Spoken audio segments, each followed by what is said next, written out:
Hello, my real name is Anna, but I prefer my middle name, Ursula. I'm an indie author of historical fiction. I have 12 books out currently, 6 stories and other works in anthologies. My degree is in history and Russian and East European studies. I would like to apologize for how nervous I was in my first video a few days ago. Today is the 12th of September, by the way, because as I said, I haven't been on camera a lot, so I haven't much practice with it, and I also don't really talk by myself very often. And I noticed I was fiddling with my earrings much in the last video, which is a nervous tick of mine, so I did switch out the 3 French hooks I was wearing to earrings I can't fiddle with. And if you're wondering, until I get more comfortable on camera, I'm going to be holding an old stuffed cat of mine. His name is Davy. My paternal grandmother made him for me almost 35 years ago. He's my Velveteen Rabbit, so he's real with a capital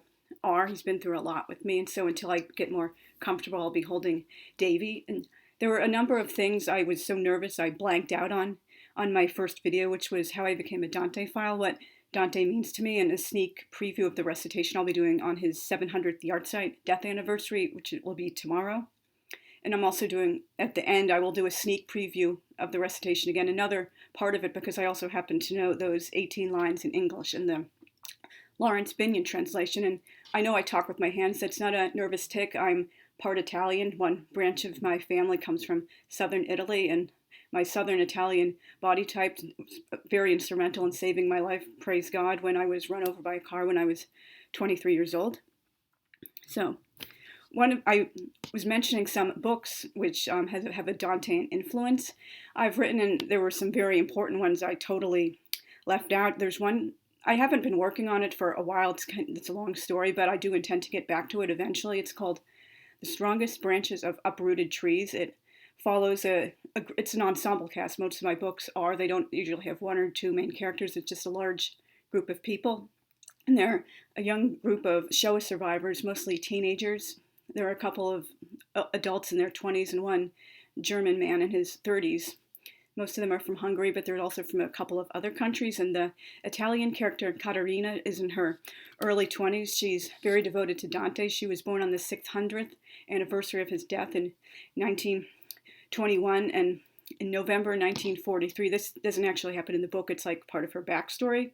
She went to hide behind Dante's empty tomb, a cenotaph, in the Basilica di Santa Croce, and she was found there, and it took 3 German fascists, I don't know if YouTube lets me say the word, Nazis, who had to haul her off of the tomb. And when she and her friends come back to Florence after the war, before they go to Paris, their last stop is in the Basilica, and she goes to see the tomb again to make peace with where she was taken away. And the book opens with a quote from the Divine Comedy, which I had memorized a number of months ago, but I don't think I know it that well anymore because I wasn't repeating it often enough for it to become long-term memory. And it's from Paradiso.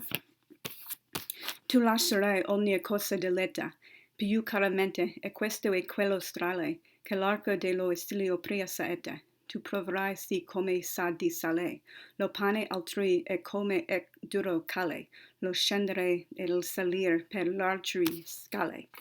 You shall leave everything you love most. This is the arrow that the bow of exile shoots first. You are to know the bitter taste of others' bread, how salty it is, and know how hard a path it is for one who goes ascending and descending others' stairs. And those words are spoken by Dante's great-great-grandfather, Cacciaguida degli Elisi, who is, I think, the 5th most recurring character in the poem after the Roman poet Statius. And Dante is also very important in my Atlantic City books. They've been renamed now, the first 2 to be published, but emotionally I still think of them by the names I had for them for over 25 years. So the first one is called How Cachin Became Sparky. I emotionally think of that as the very first. The second is Movements in the Symphony of 1939, which was originally called The Very Next. And then third, which still has to be finished, polished, and published hopefully within the next year or 2, is called The Very Last. Its new and improved title takes its inspiration from a line in one of Charlie Chaplin's talkies, and it's not The Great Dictator, in case you're wondering if it's the most obvious one. And Cinnamon Filliard is one of the protagonists in this book, and her father he loves Dante. He's a great inspiration to him. It involves a lot of his work he does. He works with the New Jersey Immigration Bureau to bring people out of harm's way before fascists in USSR and Germany can devour them.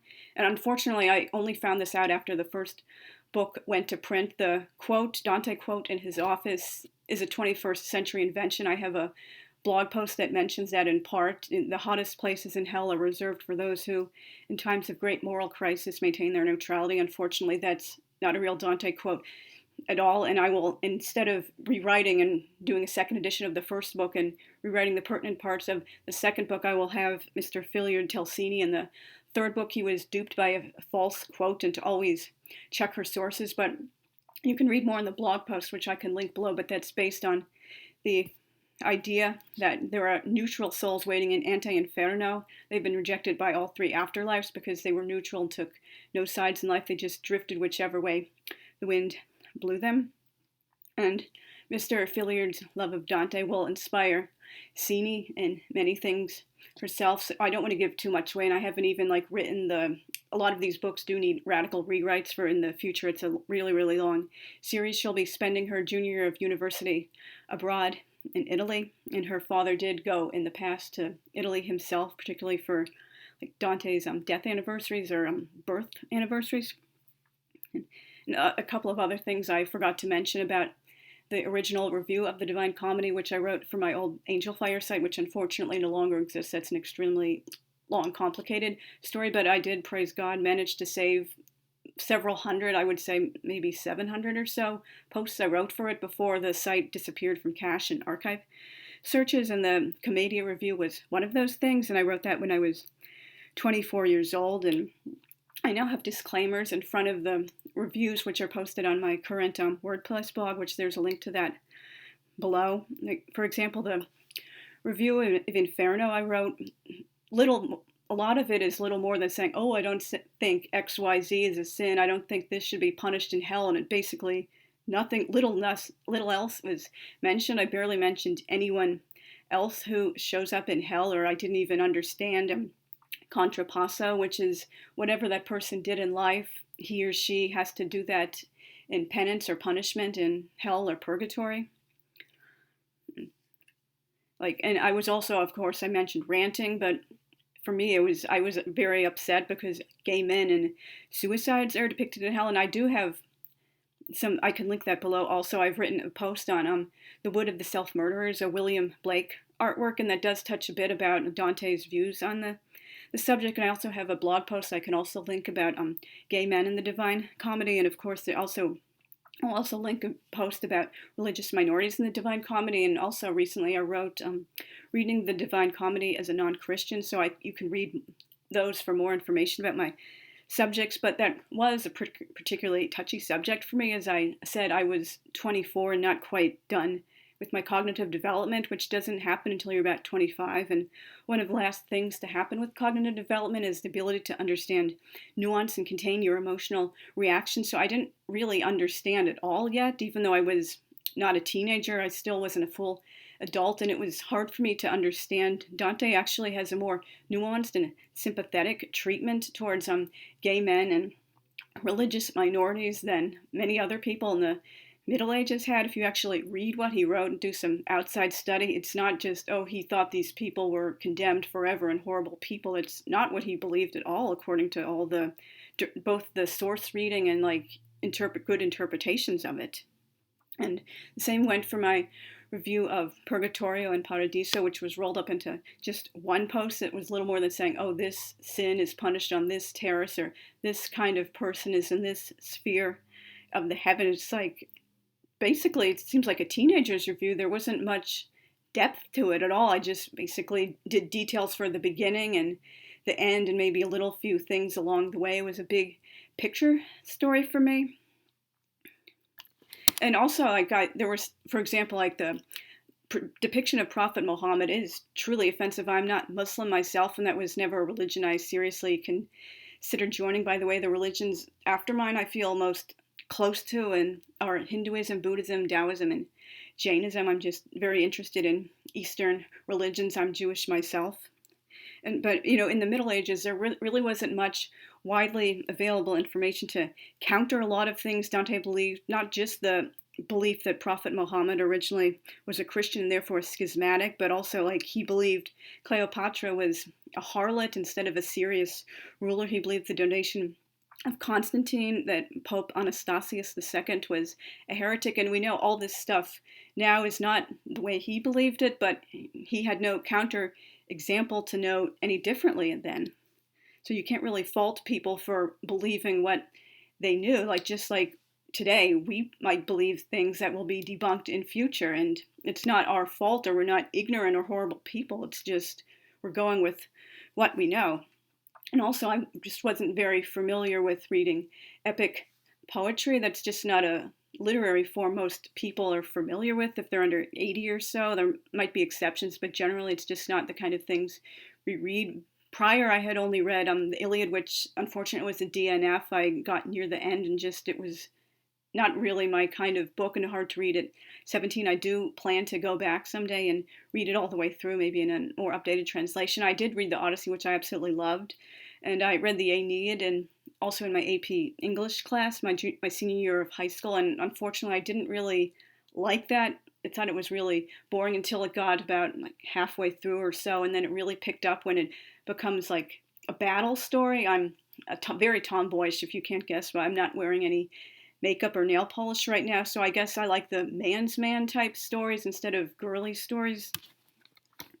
And I was also learning how to put works in their full historical context and intent and control my reactions. I can see this a lot a lot of the film reviews I wrote when I was in that age, like 24, 25, and intellectually and like historically, I understood this was a different time, so therefore people thought and did things differently, and that didn't make them like bad people or ignorant.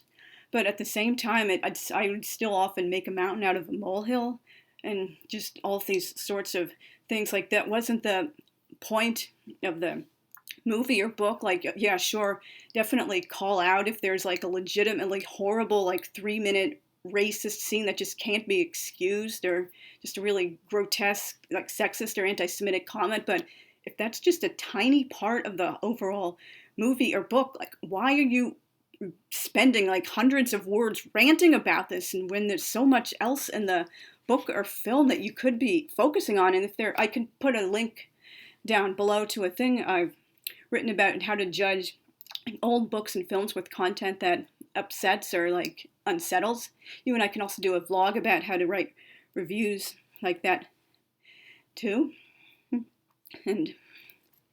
But I was just learning to put things in their full context, like I said. And another thing that made it hard for me to really fully understand the poem with like details instead of just big picture story, not just because I was reading fast and not just because it had Elizabethan English, which is extremely difficult for most people to read. It's because Mr. Binion did terza rima, which is the third rhyme, which Dante did his poem in, and it's not necessarily a bad translation necessarily if you're comfortable and familiar with that type of language, but many times he had to use a forced rhyme scheme, so like the words don't really rhyme, but you have to really twist your voice to like make them even sound like they kind of sort of rhyme, and that's also a distracting thing.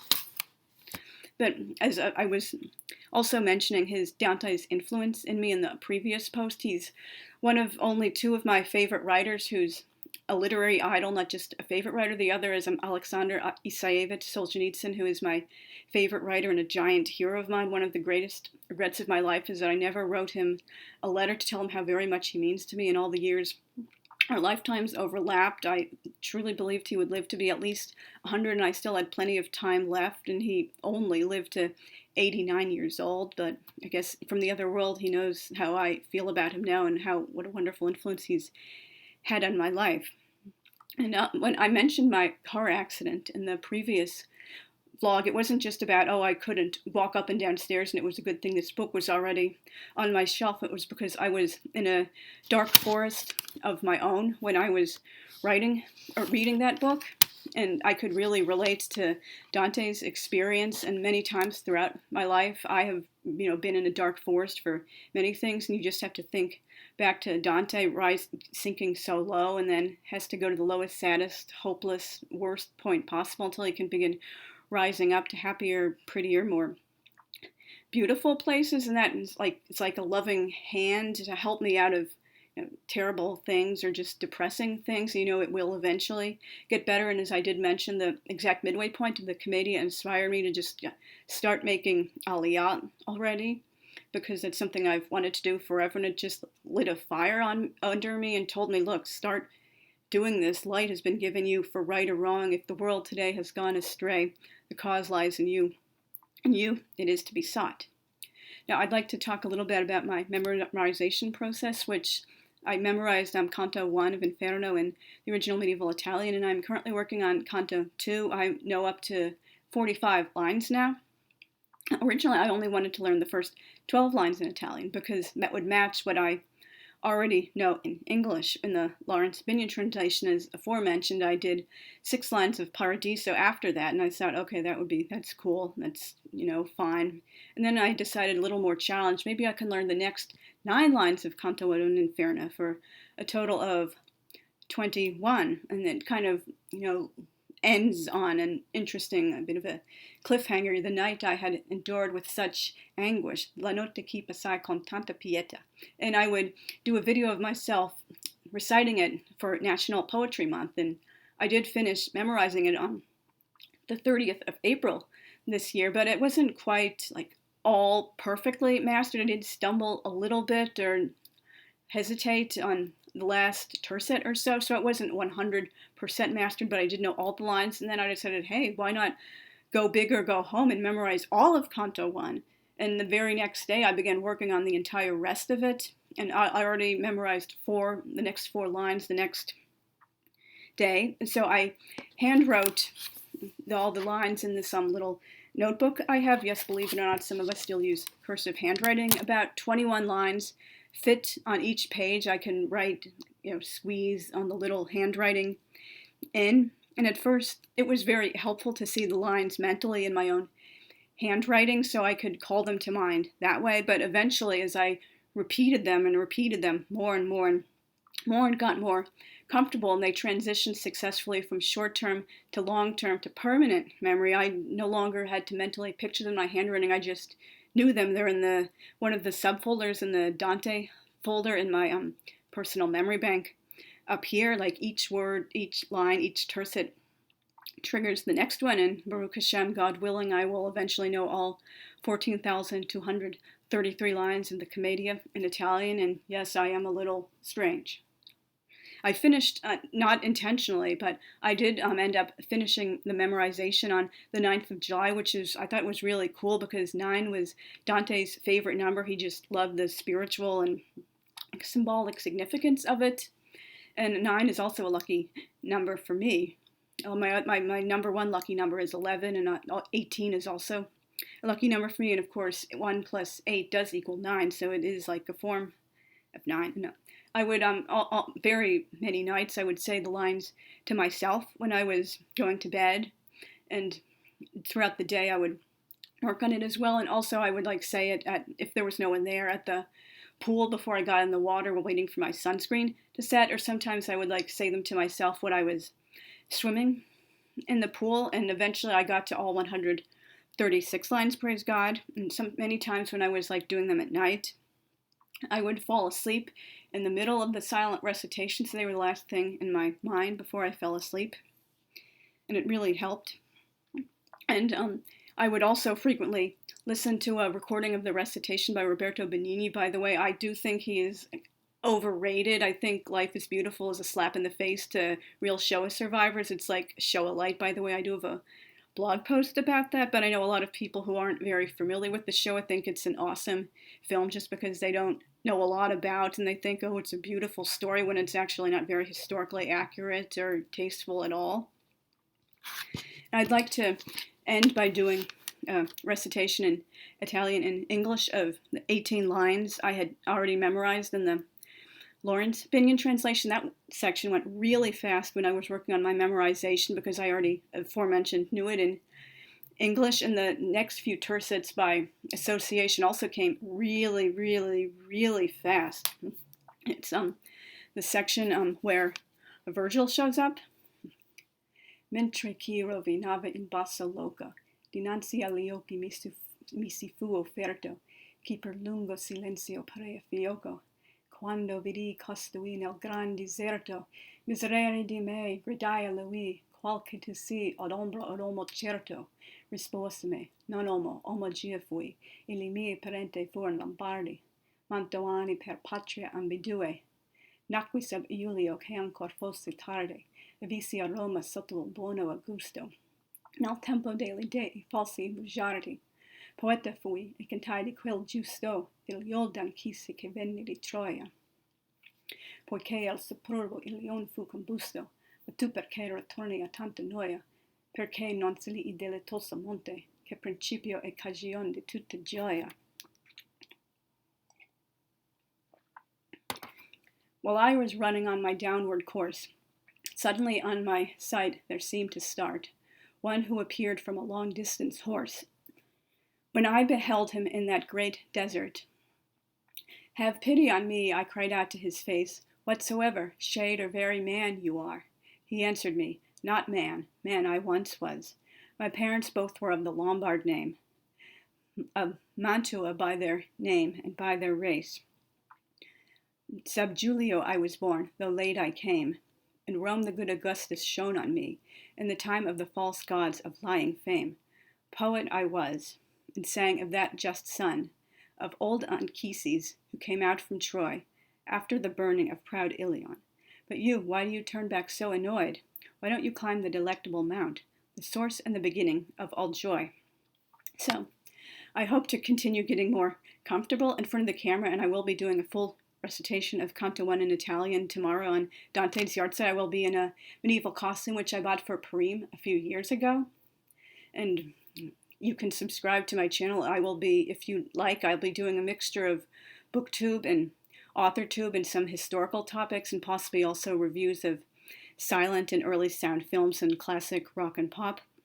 Possibly similar to my main blog. I also have a secondary blog, which is all about names. So if you're interested in my content, please consider subscribing to me, and I'll see you tomorrow. Bye.